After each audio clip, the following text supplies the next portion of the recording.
గొడవలు పడతాయి.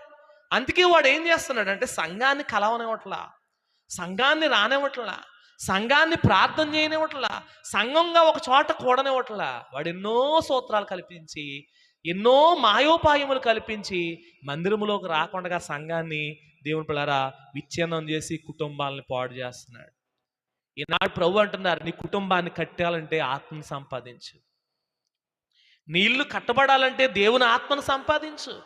ఆత్మను సంపాదించాలంటే, పరిశుద్ధాత్మలో నీ ఇల్లు కట్టబడాలంటే ఈ ఎడతెగని ప్రార్థన. సంఘం ఏం చేసిందండి చెప్పండి? ఏం ప్రార్థన చేసింది? ఎడతెగని ప్రార్థన చేసింది. ఇంకొక సందర్భం చూద్దాం. 2వ అధ్యాయం 42వ వచనం. 2వ అధ్యాయం 42వ వచనం. వీరు అద్భుతము సహవాసంగా కూడుతున్నారట. ఆ బోధ యందు సహవాసంగా కూడి బోధ వింటున్నారట. అపోస్తుల బోధ అంటే